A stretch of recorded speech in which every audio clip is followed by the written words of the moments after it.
Hello, welcome to Closing Chapters, Everyday Real Estate Tales. I'm your host, Brittany Fry. I'm a realtor, I'm a military wife, and I'm a mom.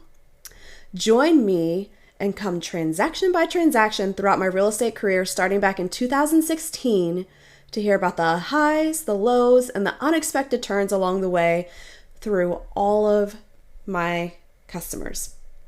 It's going to be a crazy ride, you guys. I am so excited to share the past, the current, and then what's coming in the future. Hang tight for the ride. Join me about being a realtor, a military spouse, and a mom. Can't wait to see you there.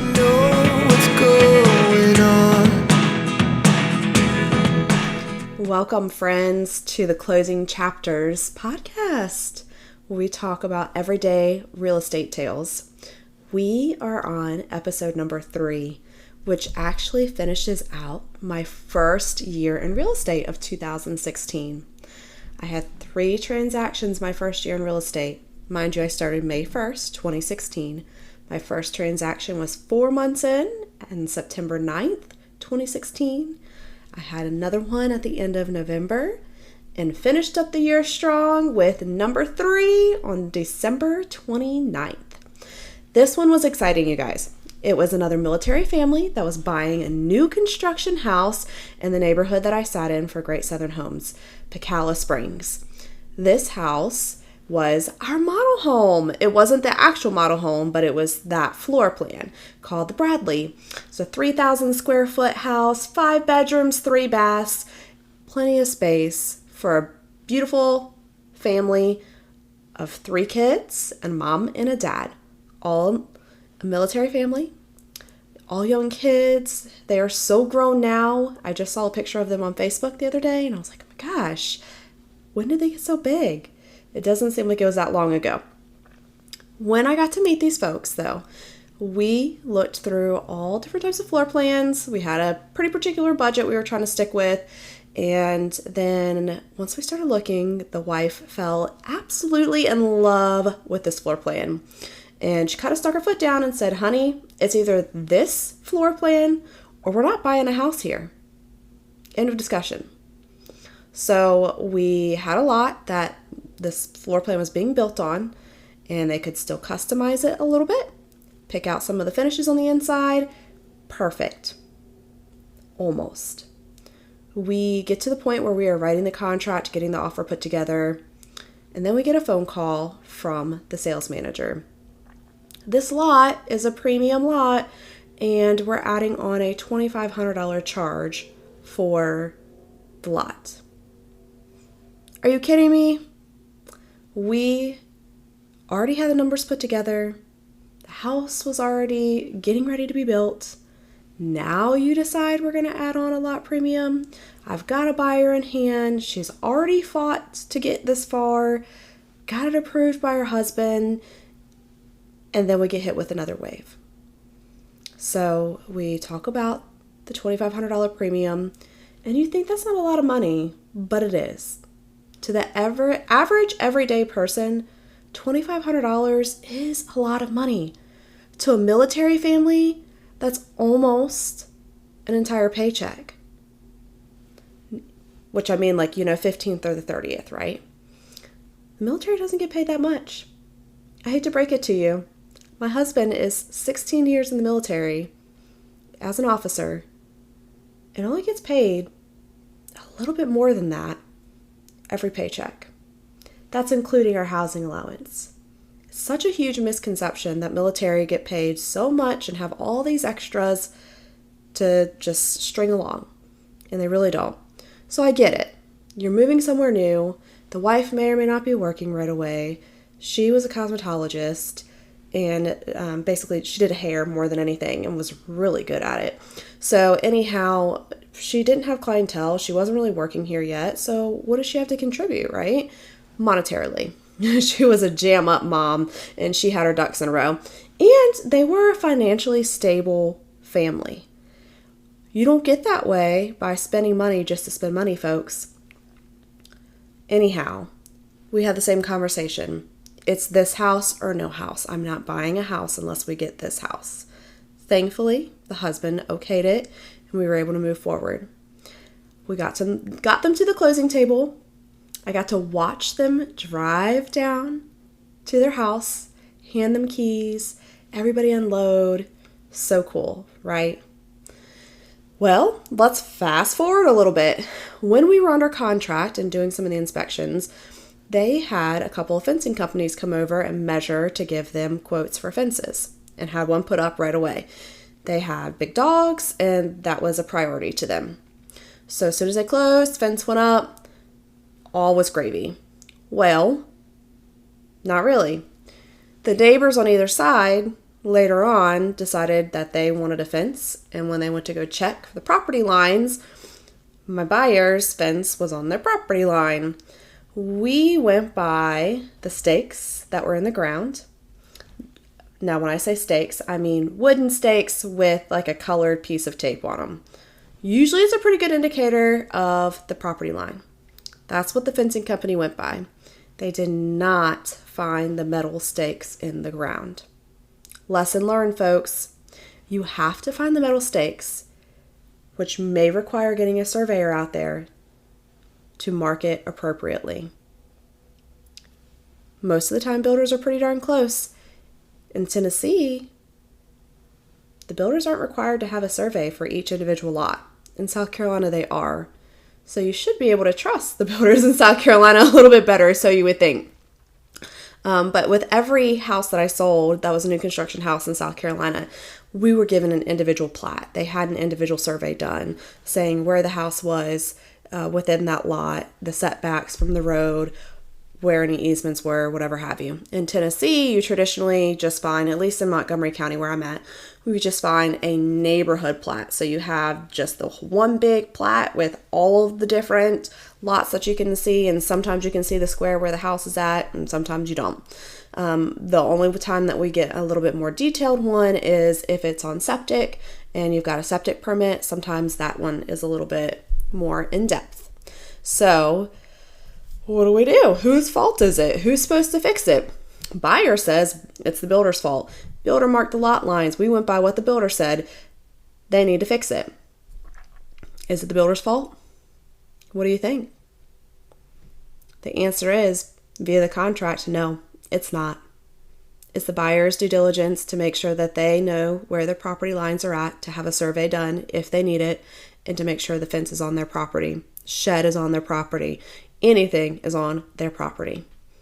So they had to pay to have the fence moved back onto their property. That was a really sucky situation. I didn't care to be a part of that. I mean, that kind of sucks. It's nothing that I did wrong. They made their choices. The fencing company made their choices, and we had to figure it all out in retrospect. But the moral of the story is, do your fact checking. It is worth it to pay a little bit of extra money up front to have the appropriate people there to do the appropriate things and have that extra layer of security. If a survey company would have come out there and marked it, then they probably could have gone back to that survey company and said, hey, you're liable. You marked these lines and we went by it.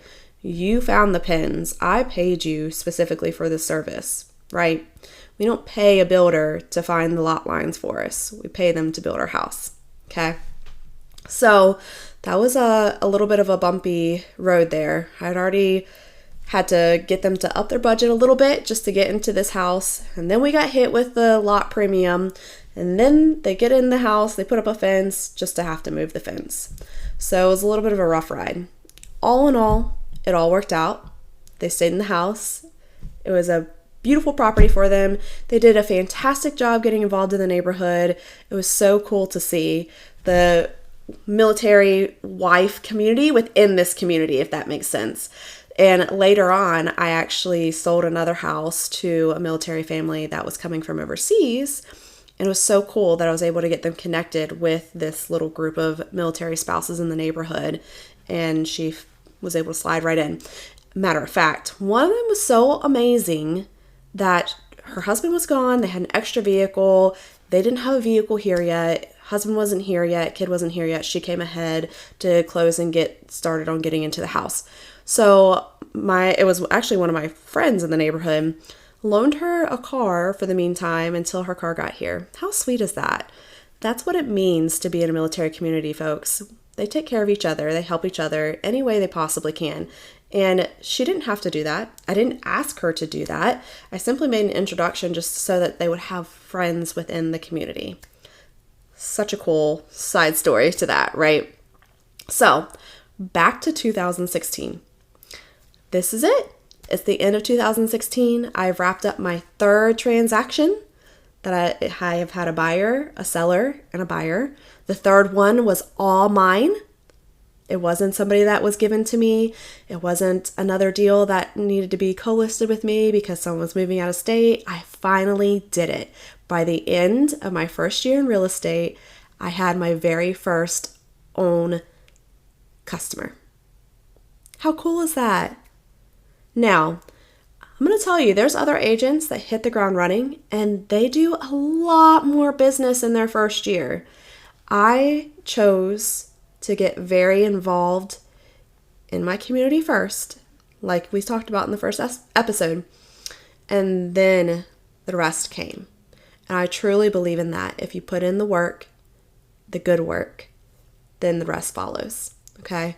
So you can go pay for leads, you can be on floor duty, you can farm neighborhoods, you can do whatever you want to hustle and bustle and get a bunch of leads and get a bunch of deals closed. But remember this is not the quick and fast game, my friends. We are building long-lasting relationships, a foundation for our business. We want these people to stay in touch with us. We want to stay in touch with them.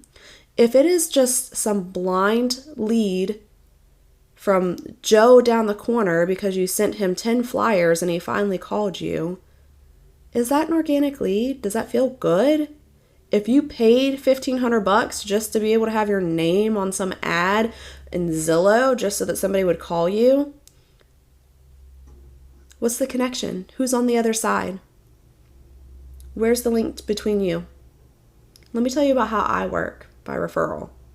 There is always somebody on the other side.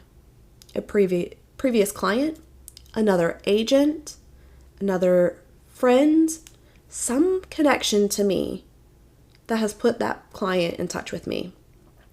This makes a world of difference. There is already a layer of trust there, a lot of times a layer of security. With that said, you never let your guard down. It doesn't matter who connects you with who. Nobody knows everybody like they should. Okay? But in general, like we talked about before, a lot of times there's a really bad stigma that realtors are just another salesman. That's so not true, folks. We are here to be so much more. And just like any other job, there's good ones, there's bad ones. You're going to have your pick of the litter, right? I'm a good one, just so you know. But with that said, I want to make sure that there's trust and a bond between us and that we fit and mesh well. And I've also learned that my personality doesn't work for everybody. I'm not always what everybody needs. And if that's the case, I will be the first to say so and tell you who I think you could work well with and make that connection. Because this really needs to be good for you. This is a huge, huge transaction in your world, in your life. One of the biggest amounts of money you're ever going to spend. If you don't feel good about it, if you don't feel good about the people that are involved, it's going to leave a bad taste in your mouth. And I don't want that. So anyhow, if you have the opportunity to go slow and steady, do it. Build those relationships. Wine and dine your clients.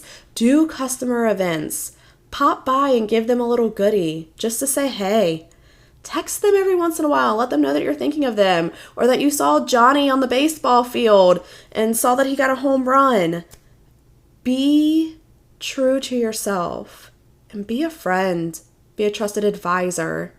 Be a professional. Don't work transactionally. These people mean something to you, and you mean something to them. Don't brush them to the side as soon as you're done with a transaction, because they are going to come back to you one day if you do the right things, and you're going to be able to help them and everybody you know over and over and over again. So, Word of the wise, after my first year in real estate, I was happy to take it slow and steady, super excited to get my first 3 transactions under my belt, and ready to take on a new year. And boy, was 2017 a lot different. I can't wait to tell you all about it.